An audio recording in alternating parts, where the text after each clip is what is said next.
Hello, thanks for joining us. Ahead, the grim circulation and readership survey for publishers.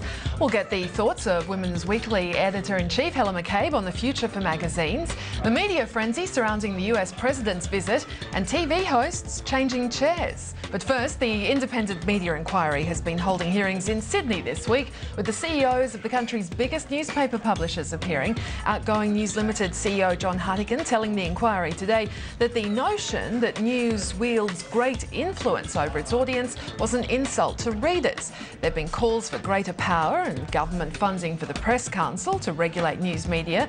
Fairfax CEO Greg Highwoods questioned why the inquiry was even needed. Well, with all the details, our co-host James Manning, the editor and publisher of Mediaweek, joins us now. So plenty of headlines coming out of the inquiry. Just take us through what the CEOs of those major publishers have been saying. Yeah, it was like you said, John Hartigan fronted up Thursday morning this week. He talked about, he blamed the Gillard government for calling this because they were sort of under the pump. You know, they were the public was sort of unhappy. There was an unpopular government. Hartigan thinks that the government turned on the media, blamed them, and sort of called this inquiry on them. And as you said, yeah, he said, look, at the basis of the inquiry seems to be on three things: that Australian journalists might be guilty of the same sort of illegal activity that's taken place in England, that newspapers have been waging a campaign of bias, particularly against whatever thing they want to turn on, in this case the government, and that the Press Council was actually ineffectual. And Hartigan said, look, on all of those three things there's no proof that any of them are true, in fact quite the opposite. Now, just looking at News Limited itself, they have put forward their own investigation into, well, allegations that perhaps there may be untoward things going on. And what's been the finding? Yeah, they started this quite a while ago after the recent sort of expose of what happened in England. News thought here, look, well, so there's no suspicion that the same thing could have happened here. We'll have a significant investigation into editorial expenses. And I'll just read you some of the numbers. It's quite staggering. I mean, they had 26 auditors working on the investigation. They looked at, in total, 700,000 transactions going back 5 years. They drilled deeply down into 2,200 of those. In transactions worth over $300 million, so they really got into it. In all of that, they didn't find anything illegal, anything that they shouldn't be doing as part of their business.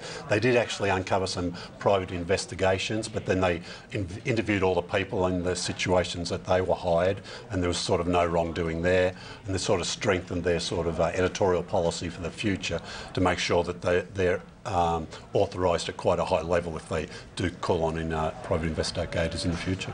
And all of this comes as the UK phone hacking investigation continues, with James Murdoch fronting the inquiry again in the past week. He did, yeah, and his evidence sort of clashed with what some of the people who worked for the company had been telling them, so there's that's got to be sorted out yet. And there was sort of an admission a bit later this week that, look, some of the hacking could have actually gone on after 2007, which I think was the first time there was a conviction.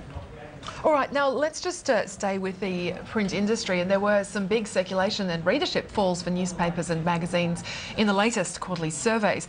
And James, if we just have a look through, it seems to be pretty dire reading. Overall, a drop there of about 3% when you're looking at newspaper circulation. Yeah, and it's a continuation of a trend we've seen for quite a while, if you like, and newspapers have been under pressure for quite some time. There's the biggest rises. There weren't many of these. I think that's the only three good sort of stories amongst the newspapers we could find. The Age on Monday to Fridays, the Sunday Age, and the West Australian, the Saturday edition. Both went up a tiny amount, which is pretty much a big win in this sort of climate. And there you see some of the falls. Yeah, the biggest falls. The Sydney Morning Herald, Monday to Friday, was down over 7%. Not followed by the Hobart Mercury, not far behind it, with just over 6%. And looking at the Nationals, the Australian versus the AFR? The falls were smaller there at the Nationals, the Australian Monday to Friday, and again the Fin Review on Monday to Fridays, both down just over 2%. And in terms of readership as well, we've also got some data there from Roy Morgan. Yep, AFR, Monday to Fridays, up. Yeah, they're the improvements there. Again, there weren't many of them this survey. And just looking at the biggest falls as well, seen in readership. Yeah, Weekend Australian down 11 and Daily Tally and the Adelaide Daily both down over 6% there. And let's just have a look at the magazine numbers as well. Weeklies, circulation first, biggest rises. Yeah, the only circulation figures this period were for the weeklies.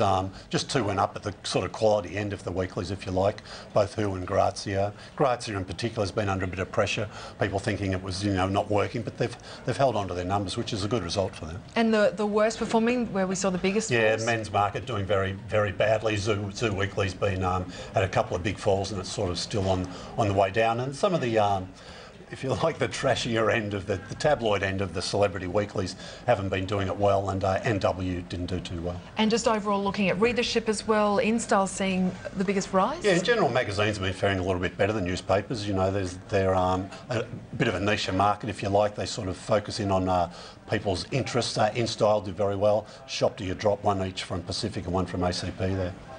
Well, let's just turn now to the country's biggest selling magazine. The monthly ACP title, The Australian Women's Weekly, actually saw readership rise nearly 6% to an average of 2.34 million people per issue. And the editor-in-chief, Helen McCabe, joins us now.